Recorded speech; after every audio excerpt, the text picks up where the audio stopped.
Defending NBA champions there, playing in Florida. Toronto Raptors, last-minute workouts before they make another run at the title. Their playoffs begin today. Play the Brooklyn Nets at 4 o'clock this afternoon. And the team's making a call-out to We the North. We're calling the loud, loyal, the proud. We're a movement of millions.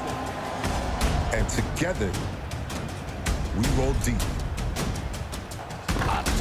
Team put out that video on social media yesterday. It's a good-looking video, and the team looks pretty good too. 7-1 record in the bubble so far.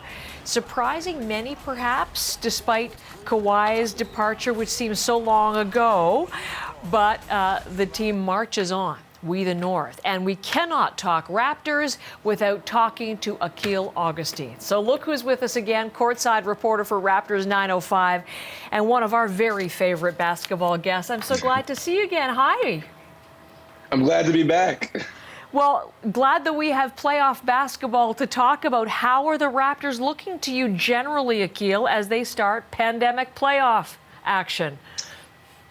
Well, I mean, I'll just be honest. It's hard to criticize this team or organization as someone who grew up watching Raptors brand basketball from the beginning and knowing, where they had to improve, the faults, the concerns, the questions. This organization from top to bottom is world-class now. They've got world-class talent. The players are premier, from Fred VanVleet to Kyle Lowry to Pascal Siakam. Coaching staff, Nick Nurse, one of the best coaches in the league. We have universally regarded the best GM in the league and the best president. And, it's crazy because now when you look at the product on the floor, it's hard to nitpick and say what they need to do wrong. They had a great stretch in the bubble. They lost only one game. They beat the #1 team in the Western Conference. They got minutes for all their young guys. They got to rest all their old guys. We look good. So you're right. And what's seems to be in their favor is their round 1 opponent, Brooklyn Nets. Yes. But they're kind of spunky underdogs, actually, at this point. Well, how do you like Brooklyn? I want to talk about some history, but let's talk about the team right now as it exists. Well, I love Brooklyn. That's home. That's where mom is. But Brooklyn basketball team, they've got their own concerns. They've got $60 million in salary missing in Kevin Durant and Kyrie Irving.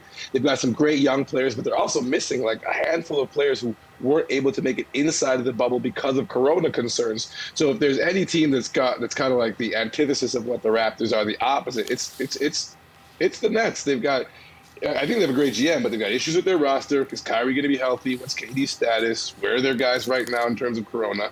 But, they got Karis LeVert. They're young, they're spunky, and they've got a good coach in Jacques Vaughn, so don't count them out. But I'm very confident for the Raps. Oh, but listen, we were talking in the commercial break about 2014, which is still a painful memory for many. Buzzer, Game 7, and the Nets put out the Raptors back in their first-round series in 2014. You remember that pretty well yourself, I understand.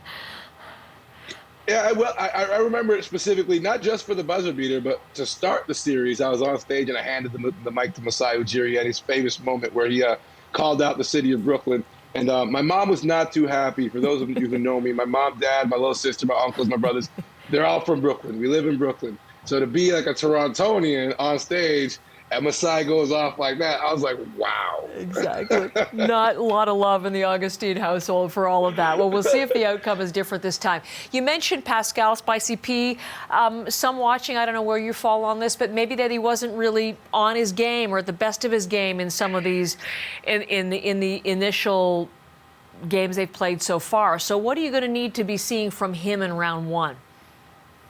Don't press. I think part of the issue is that people have these high expectations for Pascal because he was under the radar. You didn't think you were going to get 30 points in the finals and all these things from him, and then he showed out. And now there's kind of a lot of tape on him, a lot of expectations. People talk about contract, and all those things play into life and how you play the game of basketball. I think as long as the other players like Fred and Kyle continue to take the load off of Pascal's shoulders, we'll see the real Pascal. The real Pascal Siakam will stand up.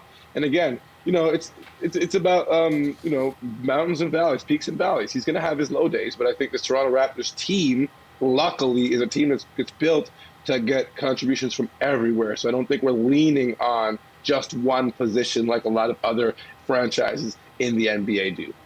When you mentioned Kyle, number 7, the only member of the team right now who was on the roster in 2014 when the Nets put them out, but he was talking yesterday, Akil, about how much the team, and he particularly is missing the energy that they draw from the Raptors fans. You were giving that big long list of what is the best about Raptors right now. The fans are among the best. How much of a factor is that as they start the playoff run again? I think it's huge. I mean, you can't recreate the atmosphere. One of the biggest things about Toronto as a basketball city is the atmosphere. We have one of the best crowds inside and outside the building. Shouts out to Jurassic Park.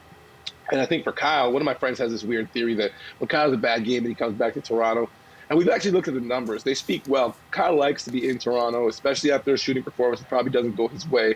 And so it's a shot in the arm. It's a boost. It's a type of energy, and they're going to miss it. It's going to be a completely different atmosphere. It's going to be a completely different environment, because one thing we know about NBA basketball, like you remember, like Chicago and the United Center. You remember going to Utah and watching those games. The Lakers crowd's insane. Oklahoma City, Toronto.